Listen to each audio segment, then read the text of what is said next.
Good evening, I'm Erin Burnett. Out front tonight, Big Brother is watching you, literally, with a drone and without rules.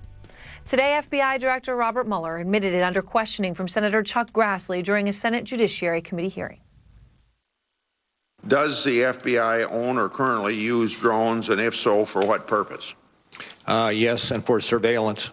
I think I can assume, since you do use drones, that the FBI has developed a set of policies, procedures, and operational limits on the use of drones, and whether or not any privacy impact on American citizens. Well, we are in the initial stages of doing that, and I will tell you that our footprint is very small. We have very few and have limited use, and we're exploring not only the use but also the necessary guidelines for that use.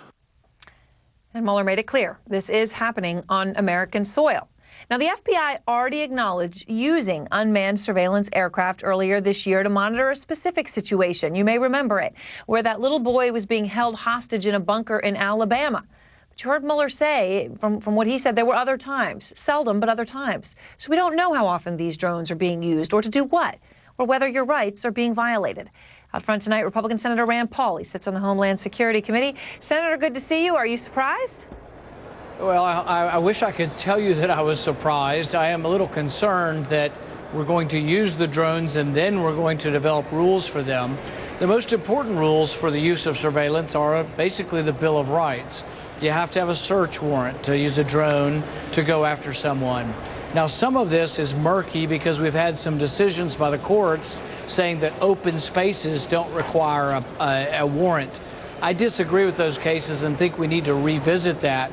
But particularly if they're using drones, they need to have a judge's warrant. Now, you've been critical, obviously, at the least, I guess. I think you'd agree with my characterization of the administration and its surveillance programs and the recent revelations about the NSA and others. You've said you want to sue the government over them. But I wanted to just, back in 2007, you're well aware, then Senator Obama was very loud in his criticism of President Bush and surveillance programs. He said the Bush administration put forth, quote, a false choice when it came to liberty versus security. But today, when he was speaking in Europe, President Obama defended his administration's surveillance programs, and I wanted to play you his reasoning. I came in with a healthy skepticism about how our various programs were structured. But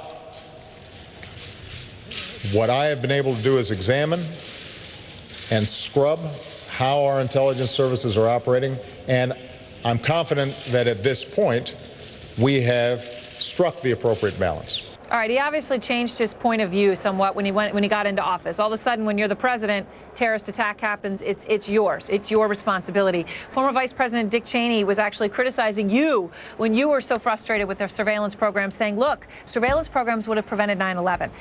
You could be running for president. Do you think you'd feel differently if you were in the Oval Office? I think there's a saying that most people know that power corrupts. And I think a lot of times when people get elected to be the president of the United States, they think, well, my predecessor was a bad person and he might have misused this, but I'm a good person and I will never misuse this power. Really, it's about the power. It isn't about the person. Madison talked about this when he said if a government were comprised of angels, we wouldn't need to limit power. I'm a big believer that power corrupts even the best of people, Republican or Democrat, and that's why we limit how much power we give to the executive. And so, no, I think you do accept the restraints of the Constitution because that's how we protect freedom. Plus, so there were I was just going to say there were some well-known angels that became pretty corrupted. But, I mean, but, it has been said, Senator, that terrorists only have to be right once, right, to do something absolutely horrific that changes the course of history. The government has to be right every single time in order to prevent the loss of life. Are you confident you could be right every time as president without these surveillance programs? Yeah, I don't think anybody can be perfect. We could put DNA chips under everybody's skin. We could stamp the back of everybody's forehead. We could put cameras in everybody's house. We'd still get attacked, but we wouldn't have freedom. So I think you can have freedom and security. And if you'll listen closely to the Intelligence Committee, not one of these people couldn't have been caught with the traditional judge's warrant, because they're always saying and other devices. almost every instance of catching a terrorist, we got a terrorist name and we looked and traced their phone calls. We're not randomly getting anyone's name. We are getting the names through good police work. I think we can have freedom and security. An interesting point. Now, what about what happened yesterday when the NSA chief, General Alexander, testified? He was asked by Representative Mike Rogers about whether authorities could, he was euphemistically saying flip a switch and listen to phone calls, not just track who's calling who, but if they think something's happening, actually just listen into that call. Here's how he answered that direct question. Does the technology exist at the NSA to flip a switch by some analyst to listen to Americans' phone calls or read their emails? No. So the technology does not exist for any individual or group of individuals at the NSA to flip a switch to listen to Americans' phone calls or read their emails. That is correct. Senator Bob Baer, former CIA agent, was on this show yesterday and said he questioned that. They have the ability. He said it may not be literally flicking a switch, but it is the ability to listen. Do you believe what General Alexander said? Well, the thing that's kind of dumb about that conversation is we do have the ability to look at individuals' email, but they are saying to look at the content, they have to get a warrant. Now, is it a switch or is it a line of computer code that's typed in? Something is done to read those emails because they can, and they admit they can read your emails and listen to your phone calls with a warrant.